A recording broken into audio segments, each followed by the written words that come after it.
வணக்கம். கம்பு கூழ் எப்படி செய்கிறதுன்னு சொல்கிறேன். நான் எப்படி செய்வேனோ அந்த மாதிரி சொல்கிறேன் உங்களுக்கு. ஒரு கிளாஸ் கம்பு எடுத்து கழுவி சுத்தம் பண்ணி எடுத்துக்கணுங்க. அதுக்கப்புறம் அதை வந்து மிக்ஸி ஜாரில் போட்டு நல்லா ரவை பதத்துக்கு பொடி பண்ணி வச்சுக்கணும். அப்புறம் ஒரு டம்ளர் அளவுக்கு பழைய சோறு வேணும். கண்டிப்பாக பழைய சோறு போட்டால் தான் கூழ் நல்லாயிருக்கும். பழைய சோறும் அந்த தண்ணியில் நல்லா கரைச்சி வச்சுக்கணும். தண்ணி கொதிக்க வச்சுட்டு அதில் வந்து நம்ம பொடி பண்ணி வச்ச கம்பு பொடியை போட்டு நல்லா கிண்டிக்கிட்டே இருக்கணும். கைவிடாமல் கிண்டணும். கட்டி பிடிக்கக்கூடாது. கொஞ்சம் கிண்டிகிட்டே இருக்கணும் அது வேகிற வரைக்கும். நம்ம போட்டு கிண்டும்போது இருந்த கலருக்கும் அது நல்லா வெந்ததுக்கப்புறம் கலர் நல்லா அது மாறி வரும். நமக்கே அது வித்தியாசம் தெரியும் கிண்டும்போது.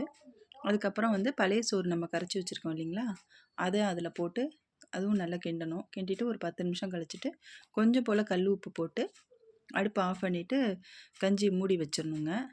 மூடி வச்சுட்டு ஒரு மணி நேரத்துக்கு அப்புறமா எடுத்து பார்த்தோம்னா நல்லா வெந்து கட்டியாக அந்த பதத்துக்கு இருக்கும். அதுக்கப்புறம் அது கூட தயிர், சின்ன வெங்காயம்லாம் பொடிசாக கட் பண்ணி அதுக்கு கூட போட்டு கலந்து வச்சுக்கலாம். அதுக்கு தொட்டுக்க பார்த்திங்கன்னா நம்ம விருப்பம் தாங்க, எது வேணாலும் வச்சுக்கலாம். சின்ன வெங்காயம் போட்டுக்கலாம். நான் செஞ்ச மோர் மிளகா, அப்புறம் வந்து கத்திரிக்காய் வத்தல், அப்புறம் கொஞ்சம் கொத்தரங்காய் வத்தல் வச்சுருந்தேங்க. அதுவும் வறுத்து எடுத்து வச்சுட்டேன்.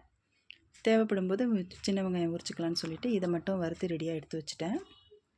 நன்றிங்க. சேனலை சப்ஸ்கிரைப் பண்ணுங்கள். உங்கள் நண்பர்கள் எல்லாருக்கும் ஷேர் பண்ணுங்கள்.